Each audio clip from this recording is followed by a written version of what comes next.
welcome to B2B The Business Club Series 2. Our guest today, nightclub legend, Birmingham legend, Rue Jay. Aston Villa fan. Aston Villa fan. Yeah. Cheers, lads. Yeah, down sharp. Yeah, I'm surprised you didn't burst as flames. You up? Been stitched up here, good and proper today. I might have Jeremy B that's come out. So It's not even a podcast. Yeah, it's just a real pumped. Can't under no duress. got ya. Yeah. But yeah, so thanks for your time today. So the podcast, like we talked about before, it's about people of Birmingham, the things they've done in and around Birmingham, and kind of promoting the city and the people of the city. I love what you do with the way I've been watching them, and it's great. I really do like it. You've had some great guests on as well. So thanks for having me. No, I think We think we're not trying to reinvent the wheel, but we just think that a lot of people like yourself and a lot of the guests you've had on here, champion Birmingham, don't necessarily get the rewards or the hype that what they're doing. Do you know what I mean? Do you know, I like these as well, because for me, it's kind of a therapy, because like, you just go through life and you know, your business, then family comes into the equation, football, and that's like my only kind of like get out, if you like, apart from music, which is also still work. So it's good sometimes to sort of step back and look back at where you're at, you know. And so I do like to say these on every year or so, just to kind of, the journey continues, you know. If So, you talk about yourself I don't think you ever talk about yourself in detail about your internal thoughts, but getting it out and being like, oh, yeah, no, it's I've good. done that. It's class. Definitely. Yeah. No, he does. Like I say, he's almost like therapy. It's great. I do enjoy it. So you're obviously a DJ, promoter, producer, multiple business owner, Villa fan, obviously. Tell us a little bit about growing up and your. So yeah, I mean, I come from very, very humble beginnings. My dad was a butcher, actually, and he had a couple of butcher shops, and he used to take me sort of to work and stuff. And I remember always thinking, I'd love to do that and be a butcher. Obviously, the last thing I'd ever want to be now. But it kind of gave me that insight into how, you know, running a business kind of is, and going on opening and shut. And I kind of enjoyed that whole process. Mum and Dad split when I was, I believe, 11 or something like that. Dad kind of just did one. Never saw him again. Well, we did. That's a kind of a lie. In our later life, he came back. But these things happen. And I think seeing my mum kind of like, not struggle, because she still worked and she did well and did her best for us, gave me that kind of motivation that if she can carry on and do that, like I don't want to put my family in that position when I'm old enough. Does that make sense? And it kind of gave me that little bit of a boost to wanting to make something of myself, I guess. So in a way, it kind of helped me, my dad, in a weird kind of way. Yeah, and then I mean, it's a bit of a weird one really, how I fell into work, because straight away the day we left for, I think they call it study leave, I did no studying. I literally went that exact day that we finished, I think at 1 o'clock. We took what was it called now? The record of achievement, yeah, which never ever got used. No. Yeah. And we took that. Folder. Great folder, yeah. I might get that back out. Red leather. PVC, but yeah. Yeah. But yeah, and I went to an interview that day at a window manufacturers of all things. And my mum's friend and neighbour 2 doors down when I lived Pipe's way said, look, would you want to do a bit of work? And I said, yeah. When I had a meeting, interview, sorry, gave me the job. I was earning £280 at the age of 15. I was big time balling, you know. I was like, this is amazing. Absolutely zero studying got done. I was only supposed to be there for 2 weeks. They kept me on because I am a grafter. I was always a grafter, even in that. Then I went on to like fitting windows and stuff like that. GCSEs, I probably passed 1 or 2, just about. Because I didn't, because you know. You've seen what you can ask. Pythagoras. Have you ever used Pythagoras in your life? No. So it means nothing. So yeah, I got into that, and I just kind of fell into window fit and manufacturing. It's a bit weird, really, when you think back. And I was doing that for 2 or 3 years. And when we were there, there was about 3 or 4 lads, remember right? We all kind of started a side business doing that as well. And I think that kind of gave me a bit of insight again into I want my own things. I don't want to be working for people. And then that all kind of fell through. I forget what actually. I think the company went into liquidation. No fault. Because you were doing all the work on the side. No fault. We probably. Was it a case of at the time you were dabbling with the DJ and then it kind of hated it? Did you have a moment where you were like, okay, Yeah, no. What happened there was the DJing thing. As soon as I got to 18, I was still doing the Windows thing. I think just about, and then we all decided to start going clubbing. We all went to Exile. It was called at the time. Do you remember Exile? Yeah. Great club. And I remember going in and Pete Sheriff was the DJ. It's still DJs now actually. And he was doing all this scratching and he was on the mic and I remember thinking, that's cool, man. I want to do it, but I want to do that. And then we sort of, from that then started going to things like God's Kitchen. It was actually the Dome on a Thursday night. Then we started going to God's Kitchen and places like that. And when I started going to God's Kitchen and seeing all these superstar DJs, I was like, wow, that's even better. I want to do that. And then myself, Hinsley, Colin H, and Paul Thomas, who's now God's Kitchen resident. We all used to just go to Hinsley and Colin H are twins. We used to go to their house and they had like belt drive, sound lab, everything was vinyl then, and we just used to like play tracks for records. And you know, we realised all four of us were actually all right at this. We were decent, and kind of went from there. I started working in a sports shop in the middle of West Bromwich. And how did this come about? It's hard. I'm 47 now. I was 18 at the time. Yeah. So yeah, we were we used, that's it. So we used to take our like cassettes. So we all ended up getting decks ourselves because we all wanted to sort of do our own thing. And we'd all bring like cassettes into the sports shop, and we'd play we'd be banging out trance on a Monday afternoon in the West Brom. And this guy walks in one day and he's like, whose music's this, lads? No one's ever asked. It's us, it's me, this is mine. Oh, I want you to come and DJ. And over the road next to the old Woolworths, there was like a club called the Cork and Bottle. It was one of those like in between shops that you walk down into the basement. But spent a load of money on this place and it looked great. All new decks and great setup. And we were like, wow, we made it. We went down these steps on this night. We took about 40 people with us, which is why he booked us. Started playing. No money, lads, just drinks. Got hammered, as you can imagine. Yeah. This was a Friday night.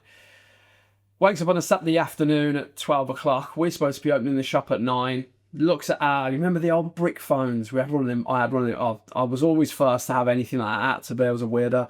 I had this brick phone and it's ringing. It's about 50 missed calls. It's the boss. He's there. He's come down from Derby. He stood outside, like calling relentlessly. Where are you? We gets to the shop. We had to fess up, like, yeah, we were DJing over there. It was amazing. Yeah, I'm not interested. Do it again, you're sacked.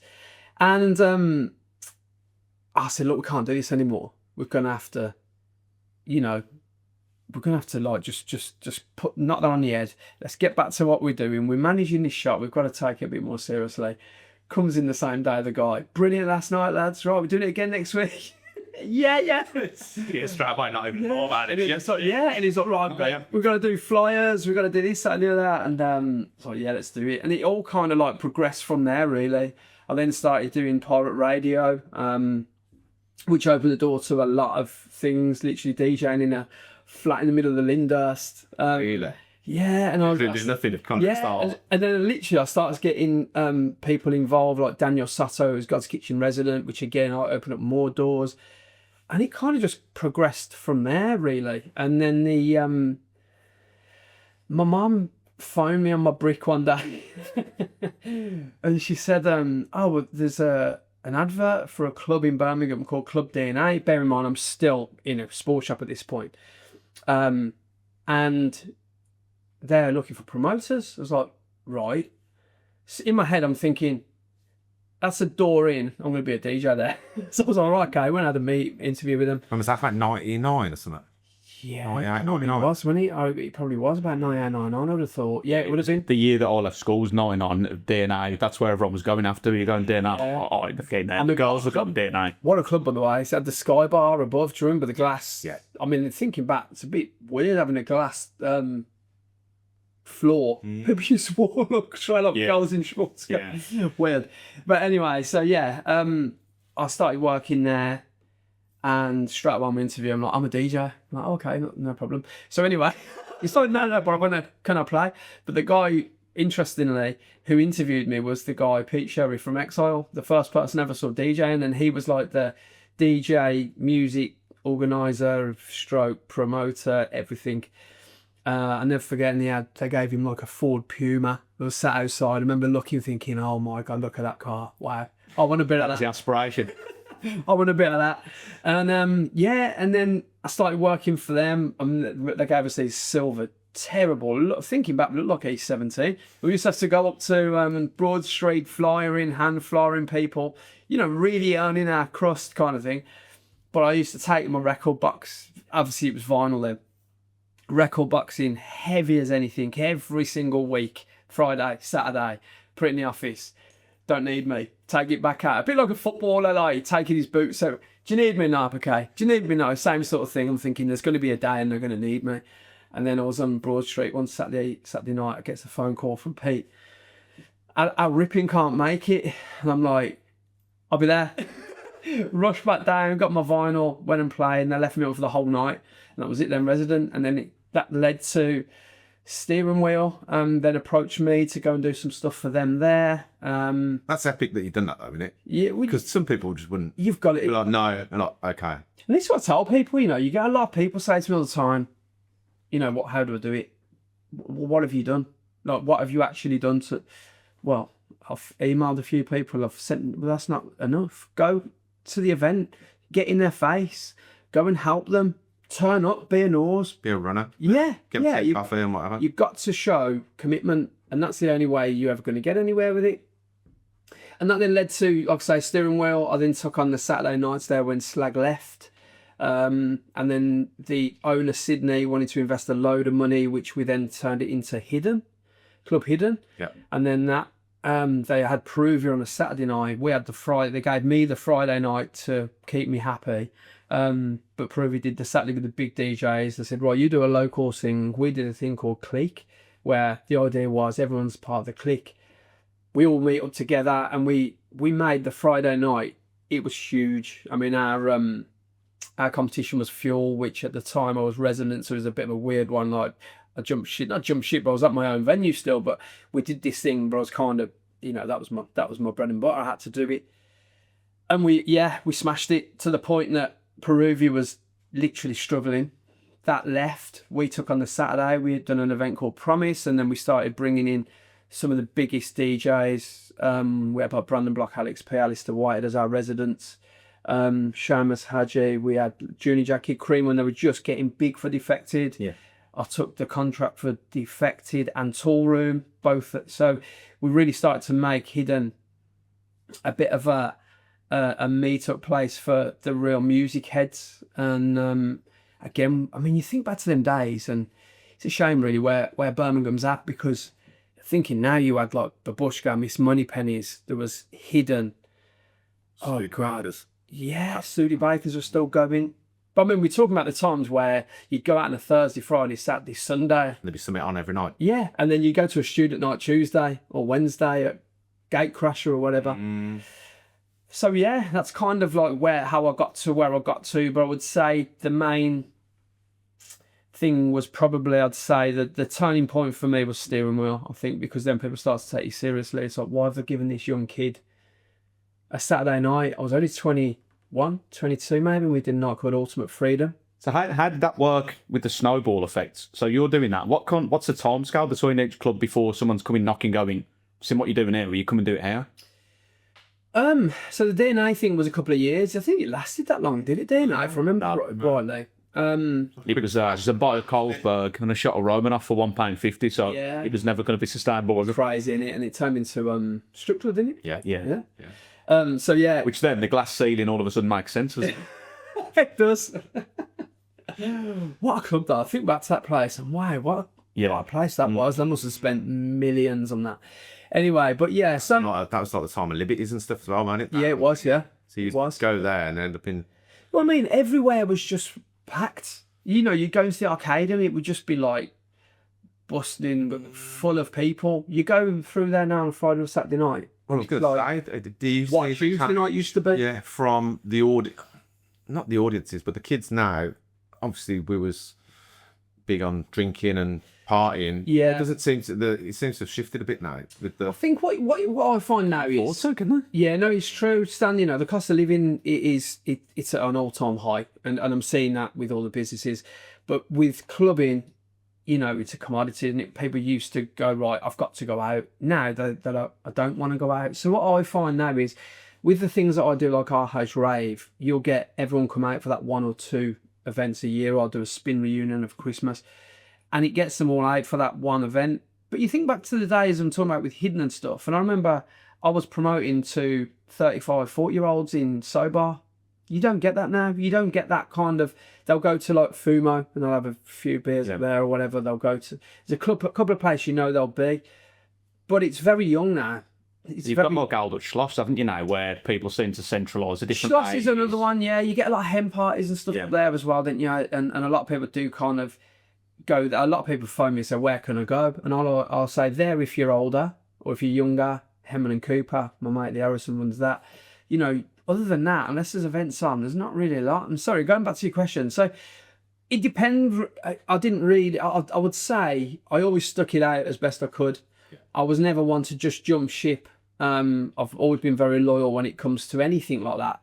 And I bet if they're seeing the crowds, your phone's ringing off the hook anyway, and people are contacting you, trying to dangle a carrot. Yeah, what I found happened was everything has a shelf life, and as it was starting to drop off, I'd see it, and then I'd either start putting the feelers out, or I would get contacted, and I've had that a few times in my life. And I used to work with a guy called Eddie Bolton. He owned and ran Bamboo. I had a stint where I was promoting that. So all the footballers were coming down. Remember, it was all great club, all Moroccan kind of like. Think about that now, themed. We used to have like every footballer under the sun come down, spending fortunes just to get a table with 1 bottle of champagne. You look back, you're like, wow. And he always taught me loyalty is the main thing in this industry, and it's so true. He said, you show loyalty and you go far. And I always did that, and I always took loyalty to him as well. We've done a lot of things together. We've done Bamboo, and we still do the odd spin thing together. He's not involved in the industry no more, so I just kind of take care of all that. But yeah, a couple of years, man. I was never anyone to like just jump ship willy-nilly. I've never been that guy. You touched upon it then. Obviously, Blues and Villa were Premiership then as well, so it was absolutely heaving. And I spoke to Morrison, and Morrison used to be a lad, didn't he? And down there and stuff. Always Bamboo he was. Is that you touched upon it then? Did that work into your hands, and you were making it a little bit more exclusive, and maybe the tables were a little bit more expensive to try and get that's clientele. It was more about what you get with the footballers is they wouldn't actually book a table. They would just turn up at the door. I remember Ashley Young signed for Villa. Oh, and I was going out my mind. He's just signed for Villa. I saw him walking up, and it was a marquee signing for Villa at the time. He's walking up, and I'm, oh my God. I used to get starstruck by the footballers. Oh my God, it's Ashley Young. Eddie, not elbowing him. He's turning everyone away. Like, Ashley Young? He's like, okay, mate, time to get to the back of you. I'm like, no. Let's get him to... No. We've got no tables left. He comes to the front, and he's like, right, I'll put $5,000 down on the table. And Eddie's like, you're not coming in. Turned him away. I was like, get lost. What are you doing? But yeah, he did it a few times, and that's what I love about Eddie. He was always one. Doesn't matter who you are, what you're offering. If I've got customers, they come first. You want a table? There's my card. Book next week. Wow. And but that's so you got a lot of footballers for it then. And like, actually, I got turned away from it. I was what's going on there. Absolutely. Bear in mind, 100 people have just seen it, so it could have been a tactical thing from Eddie. Who's very clever when it comes to stuff like that. So yeah, out between his legs back to Susie's. Basically, yeah. But he used to get a lot of footballers turn up, and if there was a table, then he'd just be like, well, you can have it, but it's 3 bars of Cristal. It's a sales game, 3 bars of Cristal, and they'll take it, and it's business. But yeah, you'd get a lot of that. There wasn't even though they had liaison officers and stuff around them, they were never very organised. Did the clubs work like that? As in, a bar share and how did you negotiate it to? So I was just working for Bamboo at the time, so it was more of I was just on a wage, and if we did well, I'd get something else. When I'm doing my events like our house rave and stuff like that, different venues have different ways of working. With the majority of them, you get a kickback on the bar, so you'll get a cost of the venue, cost for security, all included, and then if you do a certain amount, you get a certain amount. It's like a slice. Everyone wins. So it pretty much usually evens out. You got no cost, but you've got to get the numbers, do the numbers for that, and that's the risky thing these days because it is so hit and miss to what it used to be. You used to put a flyer out, put a big DJ on it, do a bit of promo. We used to board all of the. Do you remember that time when all the promoters were like boarding? And that's the thing. It's so different now to what it was then. And I just feel, it's very risky now for promoters, for DJs, and I always used to say, go and run your own events. I don't think it's about that now. I think it is about, like I say, being in people's faces, being a bit of a nose on the scene, and socials, and producing music these days, because it's so easy to get your music out there now. Yeah, it's a lot different.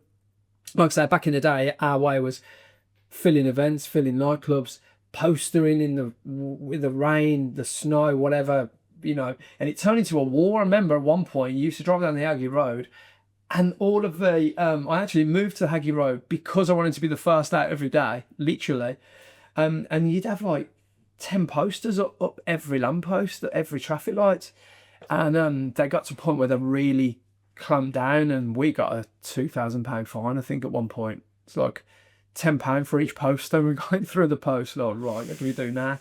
So they quickly put a stop on that. Yeah. Now you just put a post out and you've just reached 5,000 people. It's great.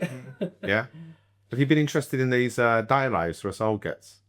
You ever been? Been these that have popped up now? Yeah. So our house rave is usually a day rave. We used to do 12 till 12. So, and I like it, but what you find is, because you've got like, it's a real mix. You got some who are still single, you got some of the kids are just growing up, you got kids, some have just had a child. So we found it didn't really fill up till 4 or 5. So the first half of the day was a bit naff. So all right, let's not do that. And so with this our house rave this Sunday, it's from 6 till 2, but then we're doing an after party at Air.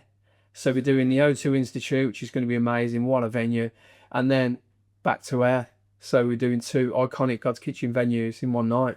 I said I seen you live the other day, and I was like, even just seeing it, and you just thought, no way. Just mad. You go in there and you just still get them chills. It reminds me of back, you used to go in, you do that walk, you got the chandeliers, you spend the long corridor, and it's just the same, but clean. You're not sticking to the floor anymore, yeah. Yeah. But you walk into the area, into the balcony above, which looks down onto the main arena. Unbelievable. What a venue. So yeah, that's what. That was about the same time, wasn't it, when Air opened, and it was again Birmingham was the place where these clubs were opening, wasn't it? Yeah, it was. Walking, just the wow factor. I mean, for me, those 2 venues were always the best in Birmingham, and I think they probably still are, to be honest. But obviously, it's turned to Zoom off now, hasn't it? So it's a bit different. Have you been in there recently? So they've kind of closed the main room. You used to go in there, the balcony around the top, didn't you? Yeah. And you can look straight down. It's almost like a second room above now, so it's kind of like a lower ceiling. Right. Doesn't quite have the same effect, but for an after party, it'd be amazing. Look forward to it. Because at what point did you start amalgamating tattooing and vivid ink, and where did that come from in and around what you were doing with the music? So I've always been heavily tattooed, and I was getting tattooed by a very well-known artist in Erdington called Dado. He was actually one of his artists called Paul, who used to tattoo me. And I just fancied a switch of artists one day, and Andy, my business partner Vivid Ink, had already opened the Birmingham Vivid Ink. I know his wife very well, Kelly. She said, right, go see my fella. He's got a really good artist there. His name's Russell. And when you think back, like, to what I was used to and what the new breed, as I call them, of artists were coming through, he was fun. He was just amazing. And started getting tattooed by him, and just kind of helped him sort of build the client base and stuff like that. And then I was actually in Ibiza working a season over there. We were doing Rock and Roller at Eden. He goes, mate, phones me up. Yeah, brilliant. We had a great summer out there. And he just rang me up one day and said, do you fancy coming back having a chat? I've got a proposal. Sat down. You know, I think you can bring some value. And it kind of went from there. So I think the music kind of thing helped in a big way because everyone knew about my tattoos, to the point that Eddie actually turned me away from Bamboo when I wasn't working for him there. He actually turned me away because I remember walking up, I had a white, really smart shirt on, and I rolled the sleeves up, and he's like, you can't come in, mate, you're covered. And all I had was 2 sleeves. And back then, that was covered. Yeah. So it kind of like, I was like the tattoo guy. So everyone kind of like, and then when you open a studio, it was a bit of a weird one actually, because everyone got the wrong end of the stick. They all thought I'd turn into a tattoo artist. And everyone was messaging me, could you do this for me? And everyone thought that I was an artist. So when I'm posting work of the guys, they're all like, that's amazing. Can you? And I'm like, he literally says by artist Mario or artist by... And I still get it now. One of the girls messaged me from one of the studios the other day, Sutton, and said, do you fancy doing this, Rue? And someone had put, no, I want Rue. I'm having no one other than Rue. You do not. You always say that. Yeah. I've tattooed some of the artists, to be fair, because when they like hit a milestone, like 5 years with the video, 10 years with the video, they're like, oh, will you put like a number 10 on me or a number? And I'm terrible, man. It's so hard. It's so hard. Yeah. It looks really easy, you know, but it's like you're used to, you live your whole life like using a pencil. But we're talking about like they're massive machines, and it's just, I don't know how they do what they do. And the thing is, you know, the artists these days, what they can put into the skin through ink is just incredible, you know, compared to days gone by. You can literally put a photograph in your skin and you get longevity out of it as well. It's not dropping out, it's staying for forever. Some of the guys we've got are unbelievable. Yeah, so you had Birmingham Sutton, because you have expanded now, haven't you? Is it Birmingham Sutton and Stafford? I've got 3 of them. I have Birmingham Sutton and Derby. We've got, what I like to do is get a big location, fill it with artists, really diverse, and so someone comes in, we've got enough artists that you're not waiting for 6 months, and we cover every single part of the spectrum, of tattooing. And we have got a lot of artists in all the studios now, and they're extremely good at what they do. We've got an amazing team, to be fair. We're very blessed with who we've got there, and I think they like the whole Vivid Ink. The way that we work is we take the admin away for the artists, so they're coming in, they want to concentrate solely on tattoos and that client for the day. I think a lot of studios or people who kind of go on to do their own thing, they very quickly realise you've got to fill your own diary, you've got to have all that contact backwards and forwards. It's a full-time thing, you know. We've got 3 members of staff in each studio who take care of all of that. So we offer full diary, and we offer full help. We do all the marketing, and we make sure our guys are busy. So yeah, it was. People for the creatives are creative, aren't they? Yeah, 100%. And you want them to be honing in on that creativity. And I'm the same, and this is what I do. And but the admin sometimes. We have a lot of artists come and say, like, you know, they're answering phones, they're taking payments, that, you know, and every time they stop, you know, they're losing the focus on that. If you're shading something, you go back to it. You know, you perhaps not getting the best out of that particular artist at that particular time. So yeah, it's important that that's taken away from them a little bit. So that's why it really does work with the way we work. Yeah. So just before we touch on the other businesses, just to go back to the music for a moment, because it's quite a big thing, isn't it? Yeah. You've worked all over the world. Is there a standout moment for you where you've gone? Because you say at the start, you're saying it's therapeutic, you don't really ever look back, you just carry on. I got my Ford Puma. Yes, you're at St Andrews now, you're at Ford Puma. I was going to say, the pinnacle is here right now, lads, you know. We're not here beating you 5-1 this time, though. We'll cut the camera. So, yeah, you've been all over the world, haven't you? Yeah. You took your club nights all over the world. Was there a moment where you just gone, this is it, I've made it, this is amazing? I'll be honest, I do look back at some of my past experiences, and I do think, wow, you know, if this all ended today, I've had some amazing times. I would say there's a couple really standout moments. I think one of them, we went and done the South Korea in Seoul. We did the World DJ Festival, which was unbelievable. It was absolutely amazing. There's actually a really funny story about that. So we all got there. It was me, Mickey Slim, Alex Schmitz. We took Rock and Roller there. And you ever heard of the DJ Peggy Gou? She's massive now, huge. She's got like 3 million followers. She's. If I played the track, no, you'd know it's hers. Yeah. Anyway, she is our au pair for the weekend. She just turns up. At this point, she's just a person who was going to university in London. And we get off the plane. She's there holding Rock and Roller. We go over to her. She speaks great English, telling us about what she's doing, fashion and stuff like that. And we have this great weekend over there. Comes to the day of the show. We all get in our transport. I think it was a V-Class or whatever. We were on our way there. We meet Peggy at the time she was called Peggy Sue, not Peggy Gou. Anyway, we meet her at the festival site. I gets out. She takes a look at me and she's like, "What are you wearing?" And I'm like, "I don't look great. Some of that." She went, "You cannot wear that outfit here." So I didn't realise, because of the North Korea, South Korea big war that was going on at the time, and apparently they were threatening to nuke North Korea were going to nuke South Korea, which is exactly where we were on that weekend, that you can't wear like camo or anything like that. And I didn't know this. So I'm wearing a pair of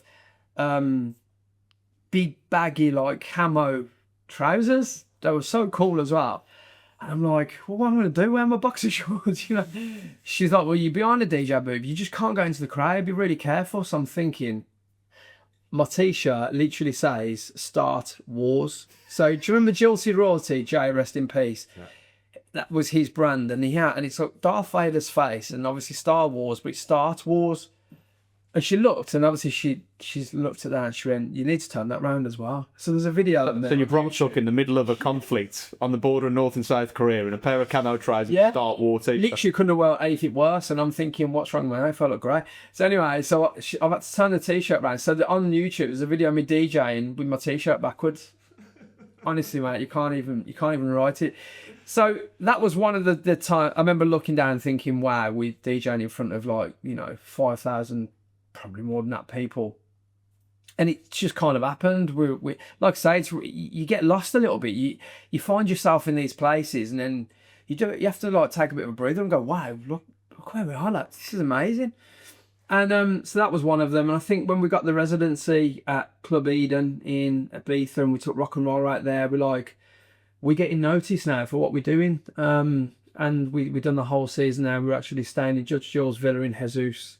And we're like, wow, we live in the dream here. Do you know what I mean? That was probably one of the other ones, the other times. So, yeah, I'd say they're probably the two main. Like you say, I suppose if you're travelling a lot and then you work and you're thinking about it, everything's going through your head. Sometimes it's hard to take a step back to be like, it was relentless at the time, because, like I say, we were doing Spin on a Thursday night, Studio Bakers, then Friday we'd have Clique, Saturday we'd have Promise, Sunday would be somewhere out. It was just constant, and then back onto the promoting, then Tuesday, Wednesday would be student events, and then you're at the weekend again. So it's just constant. Yeah. But yeah, you go to them places and you just be, you're with all your lads, you're all on the same journey, and it was just amazing.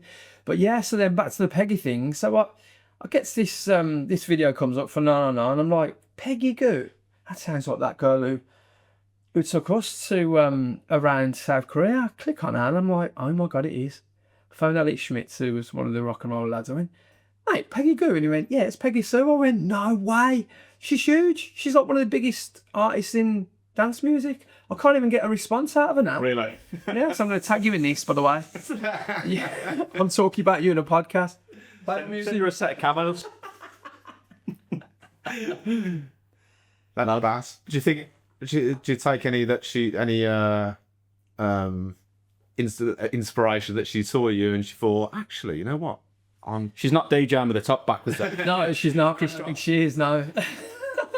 It was evident at the time that she loved being around the industry and music and the that whole thing. You could see that and think. Going back to how you started, she's doing the running and the au pairing around it to get in. Obviously, we're picking her up soon. Do you know what I mean? Carrying records. We have a book her out.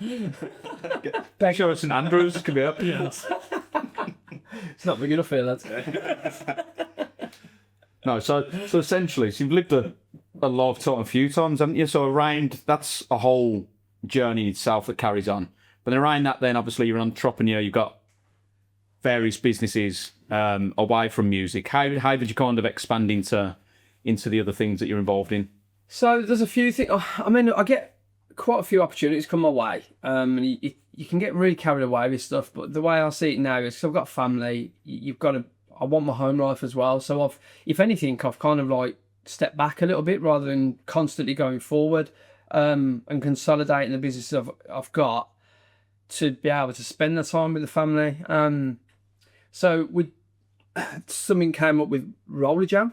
An opportunity came up with that, and I kind of I thought, why is there no roller skating rink in this city? You know, because I know it is a big thing, and I'm thinking, okay, so I can help the music side of things and things like that. We got a couple of people around the table, and we went for it, and it did really well for about a year, I would say, year and a half, and then very quickly became apparent why there are no skating arenas in around the Midlands. I feel it's a very niche thing.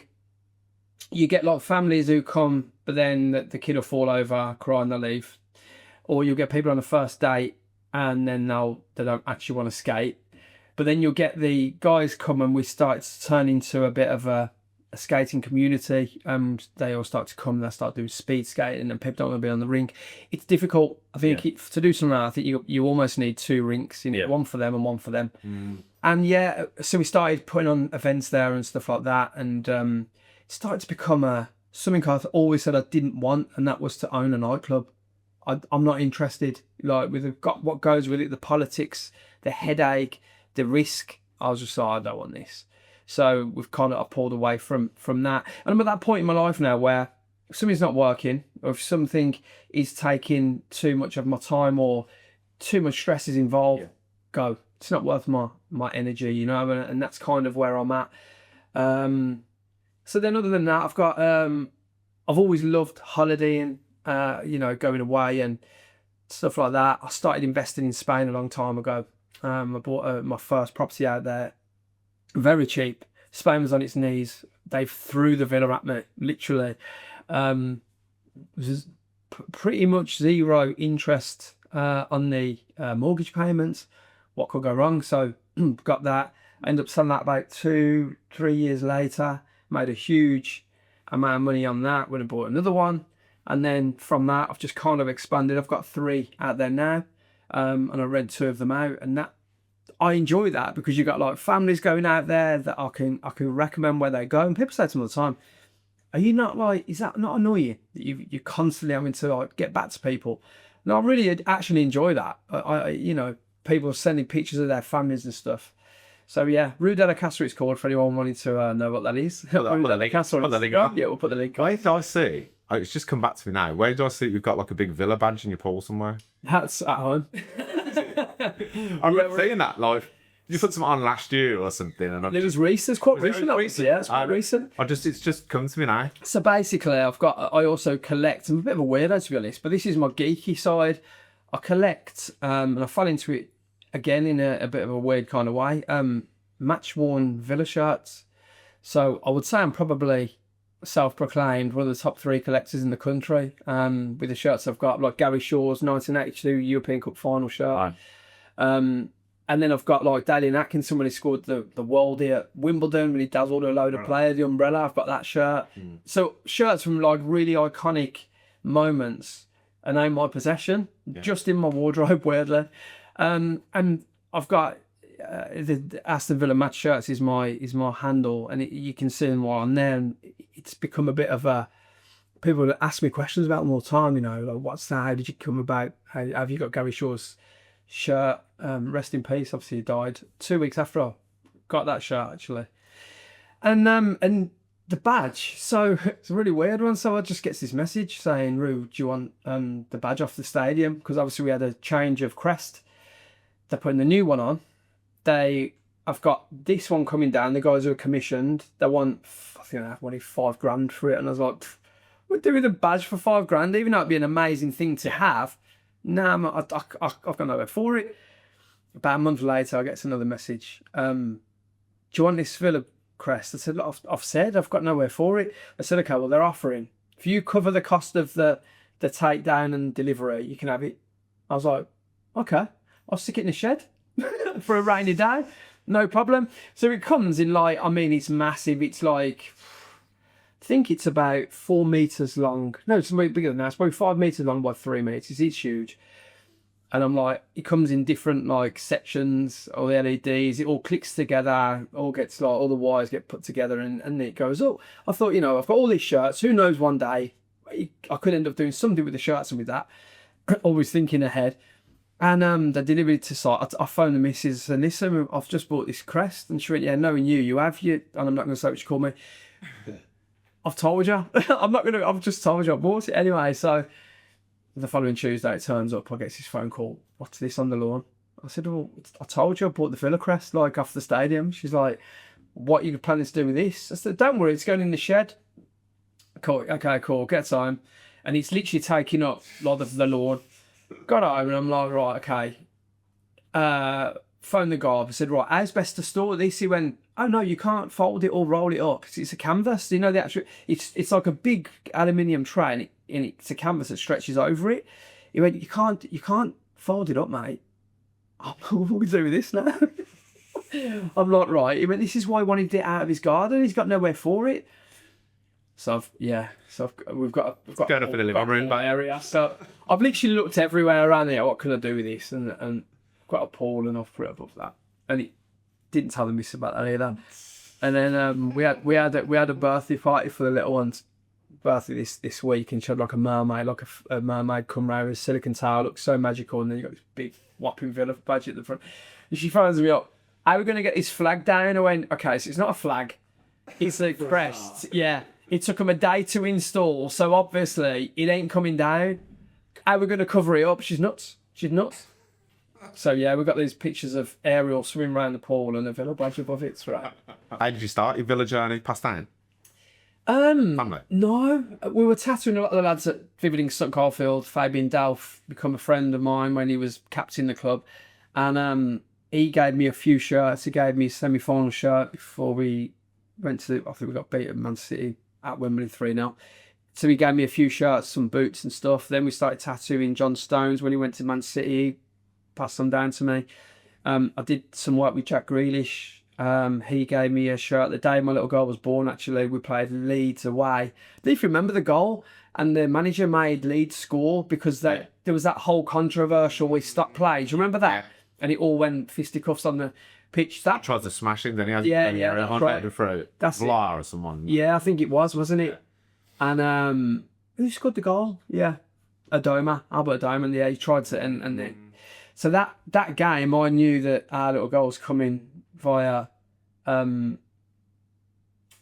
bad is that? What's it called? Yes. Yeah. I got three. Yeah, you're a pro. I'm on one of each. Yeah.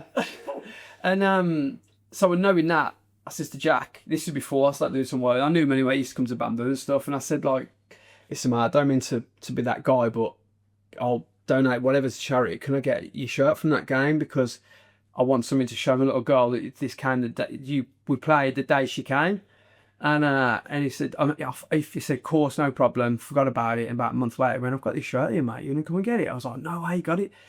And it's in a frame in one of our rooms now, and little girl goes up to it all the time, and she's like, oh, is Jack playing this week? And I'm like, yeah, don't play Phil no more. Oh.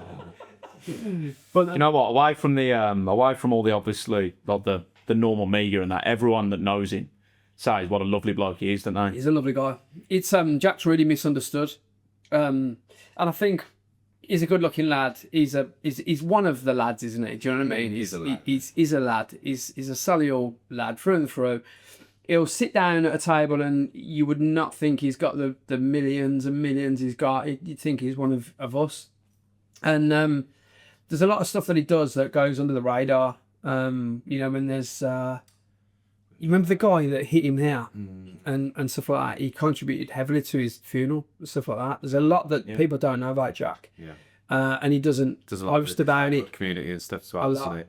Because obviously he's got his sister and he's a real caring kid. He really is. He actually fell out with me, you know, because I think he fell out with me anyway. Do you remember when we beat Man City at Villa Park 1-0? I was actually at Lapland at the time, so I won at the game, and I put something up about it's not very often that Villa make Man City look mediocre, and he sent me a laughing face. I was like, "You laughing at? Come on, Matt, as a Villa fan, you haven't responded since that." So this is your Hollywood French now. I know, yeah. Just reshare this, Jack, on your eyes. And say, yeah, it's fine. But it's not to be needly. Talk about Fabian Delph being a friend and that. How much did that hurt as a Villa fan? Or was it because you knew him? Did you know it was kind of something that was going? Because in and around the Villa community of our friend, that was quite because he was on the shirt pictures for the new season. That Yeah. The next thing he's gone. Man City, or ironically. Well, he actually owes me 50 quid. If you're watching this, Fabian, I will be sharing it. So yeah, basically, he says to me at the time, because it was all over Sky that it was going to go, wasn't it? And I messaged him saying, "Do you want a bit of insight?" I was like, "Good luck from the guys at Vividink. You know, we thank you for your custom and we hope we see you soon." He's like, "Cheers, mate. I do appreciate it." And then I think we played Blackpool in the FA Cup the following Saturday, about 3 days later, and he messaged me saying, "Put some money on me staying." Like, Yeah. What do you mean? And he went like, "It's I can't say too much." Yeah. Like, okay, cool. And then half time they announced it all. I'm this club's captain. I'm going nowhere, and I'm like, no way. 3 days later, he went. That's like, yeah. And it was a bit of a. It's a weird one, isn't it? Yeah. What happened was he was told that certain players were going to stay. There was an A and a B that was going to happen, and it was always going to be A. He was staying. His manager, his manager said stay. His agent, and then he phoned one day and said no. They're going with B, a load of French players. And I'll never forget, Fabian says to me, "Villa are going down." And I was like, "No, mate, we're Aston Villa, we're not going down." Oh my God, it was one of the most torrid seasons I've ever. Who's that in charge? What's it? Remy Gard. Remy Gard, weren't it? Remy Gard, yeah. Because I've got a story about that as well, that Ben Pessie, who is now our assistant manager at Blues, Remy Gard promoted him to become part of his staff. Okay. Because he was under 21s, I think, at Villa. And the story goes that when Remy Gard was just fucking got crap, that he's gone, it's all his backroom staff. "Come on, we're going." And I don't know where he is now, probably Arsene in France somewhere. Well, yeah. And Ben said, "No, I'll go back to the under 21s." Really? And then obviously then it transpires that he's got there with a job there. But that, yeah, I remember that just been a terrible year, wasn't it? It was, honestly, we were shocking. One of the worst times being a Villa fan, that was, by far. But we kept our season tickets. So I remember saying to the lads, like, "Look, we've got an amazing seat. We're on halfway line, about 20 rows back. Perfect view." I was like, "Right, we've got to keep our seats. And no matter what, lads, we're going down. We're going to the games." And that was a terrible. Do you know what? I love the Championship, I loved it. Because we were banging goals in for fun. It was great. This is what my friend was saying. Yeah. This is what we always say about being in the Premiership. I know it's been a while. But in the Championship, you could draw 0-0 one week, win 5-4 the next week, lose 3-0 the next week, and at least you're seeing a bit of action. Do you know what I mean? Yeah, end-to-end action. Yeah, I do. Lasted every miss that a little bit. It's cry. Don't listen too much, because we'll be in the same boat next week. You'll set you back now, wouldn't you? Yeah. Like where Villa were, obviously where you are now is Champions League. Yeah. Top 10 teams in the world or something, wasn't it? Statistically or something the other week. But it was the season when you went down and Tottenham made the offer for Grealish. Yeah. There was like 500,000 under or over the asking price. Something, I think 15 and they offered 14, something like that, wasn't it? And you were going to sell your car park, and it was literally that close. And then all. Oh, we nearly went, yeah. Villa nearly went. And you look at the club now. I mean, it's amazing where Villa have got to now. I've been to, I'd say 80% of the away games in Europe, and just to see your club at Paris, PSG, and I went to Dortmund. I know it was only a friendly pre-season, but yeah, just following the club around now and seeing where we're at. I mean, we've bottled the season now. Do you know what I mean? We've bottled it with with the final Saturday. We put up a very good fight against PSG. I was watching them yesterday, and they didn't even get a second gear with Arsenal. But Villa, we had them against the right. I actually missed that game. So I was in Dubai. I was fuming. One of the best games at Villa Park for probably 20 years. I knew it was going to, I was saying all over my statuses, this is going to be a night of magic at Villa Park. I just knew it was. But I've committed to the holiday with the family. I was actually DJing out there, actually, in Abu Dhabi, yeah. But so we made a bit of a holiday out of it as well. And I knew it was going to be one of them games. And to beat them at home, That's what was frightening as well. yeah. But it was one of those situations then, like when you've got a lead, Yeah. it's like they always say, isn't it, the old saying that 2-0's a nice dangerous score. Yeah, it Because is. like, what do you do? Yeah. And then Villa have got to come forward. They will then counter that. Yeah. It was a brilliant game. You've come out with huge credit, haven't you? English for the word. Yeah, well, no, we should at least have took him into extra time. But I felt like when he took Rashford off, I think we lost the momentum a little bit there. So yeah. But yeah, a week or two, it's a long time in football, isn't it? Because you go from FA Cup, Champions League, opportunities are endless. I think you've with Man City winning and the likelihood that they probably will beat Palace, that's kind of That Man City game bad. I was there. I was in Manchester for that as well, and that hurt. That last minute, literally 94 minutes, I think it was. Yeah. That's Villa's season. Like, I think we've had 23 games this season where they've scored on the first attack. The opposing team has scored on the first attack. And you got to look at that and go, hang on a minute. We've got supposedly the world's number one in it. Don't get me wrong, him is a great keeper. But I think the World Cup and everything's got to his head a little bit. And like some of the mistakes at the back, I think it's just a leaky defence. If we hadn't have had that, we'd be up there now. We really would. In the 94th minute as well, I know it was probably some cynics would say it's poor marking, but you don't expect someone at the back post to be running it. He got absolutely 95% of the time, no one's running in the back post. That's got done there. Annoyingly though, with the same happened at PSG away, same player, same thing. Brought a right. He's not a right back. Yeah. And it's just Emery, if you're watching this, I've got a bit of spare time now. Become a Beatle advisor. Put him at right back. Okay, so It's actually one of yours, actually. Jason Stansfield. Oh, Stansfield, Yeah. With tattoo. yeah. Yeah. I was going to say that. Have you ever turned to any blues players? No. Or give him a little sneaky something. Put a little line in there. No, we're super professional at moving in, so everybody's welcome. Business is I business. just mind I shake your hand. Joke. Yeah, Stansfield, unbelievable. He's a great player, isn't he? Unbelievable. So just so before we kind of finish off, just talk to us about the Our House stuff that you've got. I see you do your friend George, is it? Yeah, George, my business partner, who's been involved in a lot of stuff. We used to go to the Funky Bear, the restaurants. That was always a dream of mine, so and restaurants as well. And we had them for 5 years. Great when you first launch them. When the hype dies down after a year or two, it starts to get very hard. And I'll be honest with you, I think owning a restaurant post-COVID is difficult. It's difficult. People just don't go out Monday to Thursday, Monday to Friday sometimes anymore.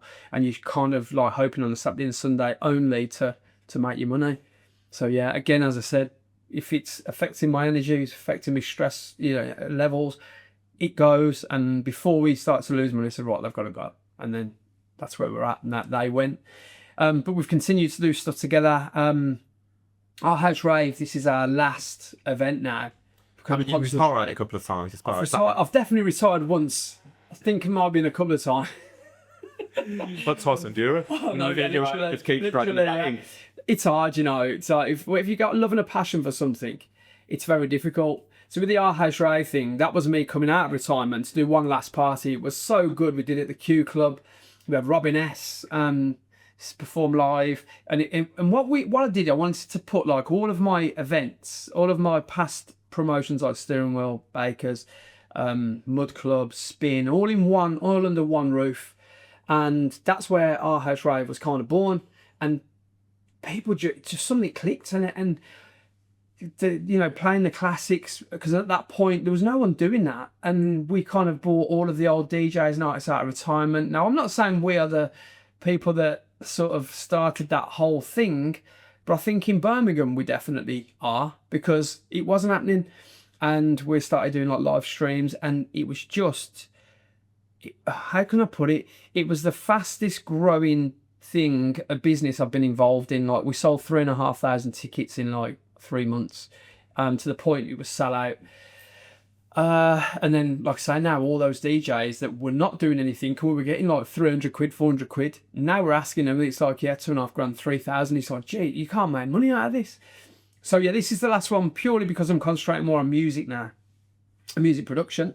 And RH Rave, as much as I love it, as much as it's always a great night when you get to the night, the event itself, it's stressful because people people now, there's a trend, and I speak to the guys at Skiddle, the ticket partner, and they said there's a trend now that we sell 40% of all ticket sales in the last few days. And it's like, when you're trying to prepare for a large scale event, that's too risky for me, you know what I mean? And we're at a point now where I'm happy with the sales, and I know it's going to fly in the last couple of days, but that's no good because you can't gear up for that, staff levels and stuff like that. So it's a real tricky one.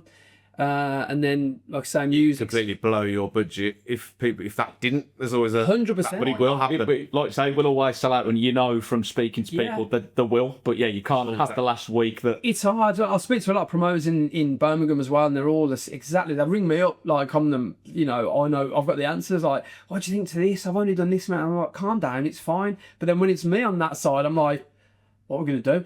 We're never going to fill it, but I know for a fact that you get to that day and it's going to be a great day. You know, if we open the club today with the ticket sales we got, it's going to look amazing. But I'm not happy with that. I need to fill every single room to the maximum. You know, but like I say, music as like you said there, like the retirement thing happened, and then it was such an amazing show that I had to do another one, and then we've done another one. We had a couple of years out because of COVID, and then, so I think this is our 6th event now.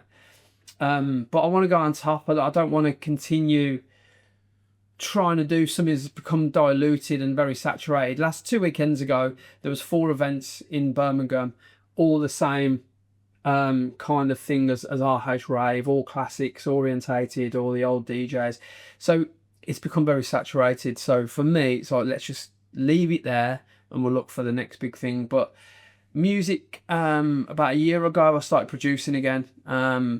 And I've got a newfound love for it again. And I think one of the reasons I stopped playing music is because the music went in a certain direction, like very tech house. It wasn't me, weren't really interested. But then the weirdest thing is, as soon as I announced I'm retiring, Creamfields, we want to book you. Forbidden Forest, we want to book you. So obviously, I'm coming out of retirement for that. It was for like a lot of your street. Exactly, and it was Cream Classics. The Creamfields one was, and Swedish House Mafia were on the same day, and I was like, I can't not be on that flyer, you know. I haven't got to play that music. I could play classics. But then about a year ago, a couple of years ago, I started getting like loads of bookings, just weirdly for very good events that I couldn't really turn down.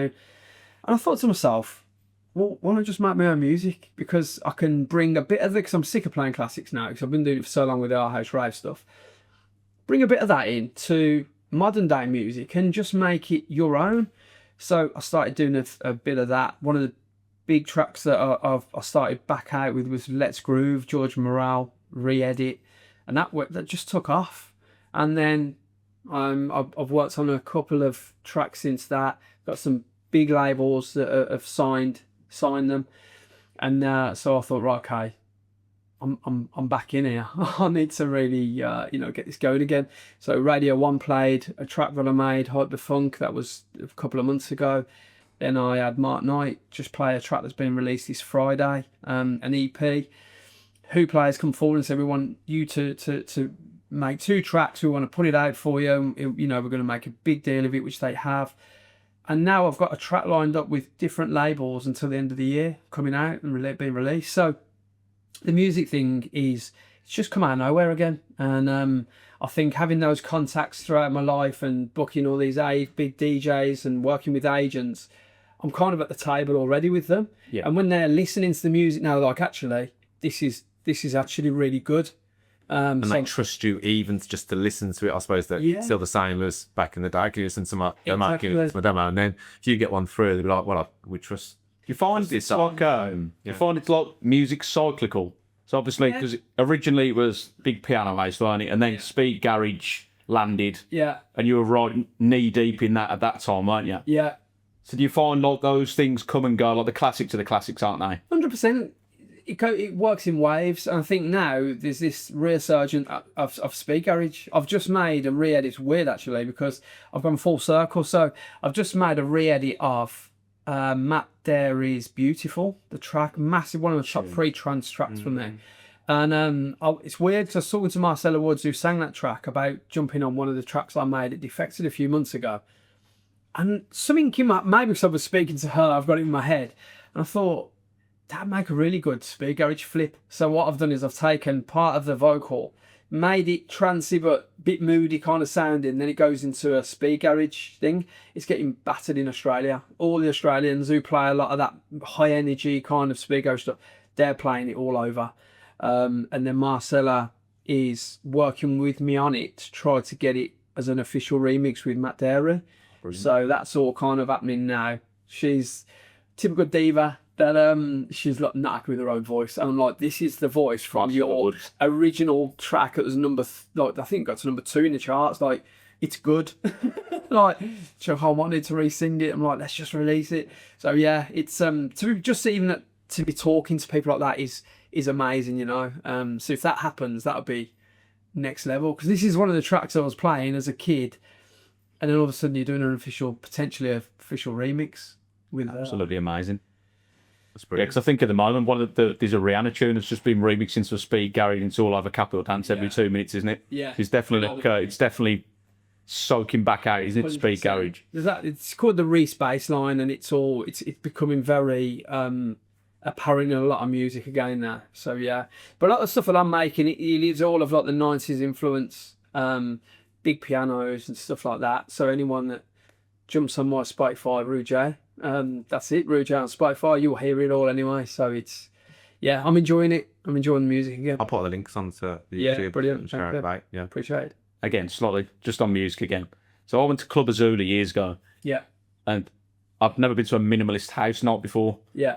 So we were in there, and it was in Aldovino in Ibiza. Okay. And we were in there, and everyone was telling me how brilliant it was. And I sat there all night waiting for a beat to drop. And it never did. Oh God. And my friends were like, oh yeah, this is amazing. I was like, It's like pulling teeth, isn't it? there's no climax, there's no, yeah. where's the come up, where's the... Yeah. Yeah. I like a big build up, hands in the air, big piano, bosh. But yeah, you got none of that. So no minimalist house. No, No. not for me. Absolutely not for me. Great venue though. Aldovino, what a place that was. Is it a restaurant now? Yeah, Gone, is it's a it? restaurant. I was actually talking to Jim Chef Ryan because we're doing from his Money Pennies. Because we're doing Money Pennies in the main room this weekend at Eyes Right. We did a podcast with him actually a couple of weeks ago, and we're talking about Aldovino, and talking about what an amazing venue that was for them. The white party there. The white party, yeah. And you walk outside and you're at the Mediterranean with all the yachts and stuff. Yeah. And he was saying, well, to put it into sort of words, it was like a Playboys club. And you think wasn't it? What a place, yeah. Yeah. What a place. But yeah, it's a steak restaurant, I believe, now. And that's where you see like the end of eras, isn't it? And like Ibiza, was it DC-10s? Yeah. Before you went home on the plane, you could there. Yeah, 100%. And the old Space Terrace as well, but it's still a great place. I've got 5 shows in Ibiza this July. I'm looking forward to getting back there, but it's all moving on a bit now. There's Universe, which was the old, oh God, what was the venue before? I can't think what it was called now, with a big globe on the top, Oh God, what was it called? Can't think. But that's like, Sorry, mate, on the... no, Oh. the one where Manumission used to be. Oh. My No. apologies, I'll listen back to this now. Oh, come on. Yeah. Put the answer in the comments, guys. Yeah, answer in the comments. guys. Like and share. Or just cleverly edit it after. Yeah. That's how you're going, yeah. It's going to come still at 3 a.m. in the morning. Yeah, basically. Oh. That's perfect. So the future, so the producing side, this is the be played with. So the producing, you're still doing it, but you don't have to actually be in the venues, and you still. Yeah, I mean, what I'm doing That's is I'm taking on any event that comes my way that I think I like the look of, and if I know it's going to be a good time, I'll go. If it's like a smaller party in Birmingham, I've done that without sounding like I'm too good for it. I don't think that at all. But like I say, it's like I've got family life now, so if I know that the venue's the right thing and fit for me and my music, then I'll go and do it.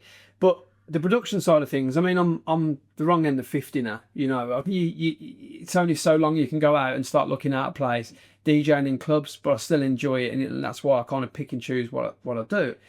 But I've got an idea for something as a bit of a payback for Birmingham going forward with a couple of people who are involved with music in the coming year or so, which I'd like to. What I want is a one-stop shop for people to learn to DJ, people to be able to come and produce a track, a podcast room, you know, like an all-in-one sort of studio place, a little bit like some of the places around here do, but more on there's a producer, an award-winning producer you can go and make a track with. So these young people coming through and go, right, what do I do then? Go and see him, go and make a track. You get the right track, get it out. We can help you with that. Also create a bit of a record label kind of thing. And I've always kind of done that with my businesses. I've always done stuff that I know. I've always taken on projects that I know that I've got a passion for. Stephen Bartlett talks about it a lot. If it doesn't excite him, he doesn't take it. And I thought about it. I thought that actually resonates with me, because why would you, if it's something you're not interested in? I wouldn't open a sock factory. Do you know what I mean? So, there's a lot of truth in that whole thing, and that's exactly why with the music thing, I see it as I've kind of gone full circle and I'm back to where I started again. The studios are running themselves now. And the way I see it is England is not the place now at the moment to be starting new business. No matter what it is, it's difficult. So, you know, with the music side of things, there's not going to be a lot of money in that, because there's not. Sadly, there's not a lot of money apart from the gigs. If you get a number one and you're getting, you know, great sales, that's where the money lies. But a lot of it is just done for the passion reasons, really, and a love for the music. So this would be more of a payback thing I'm talking about here. But if I can make it happen, then yeah, I'd be over the moon. That sounds class. So Brilliant. Well, thanks for your time, man. Appreciated it. It's been a pleasure. The only guys who will get me to St Andrews on a Tuesday afternoon. We'll take that. We'll put that as a testimony, and I'll install it. Yeah. Thanks again. No problem. Thanks for having me. Thanks a lot.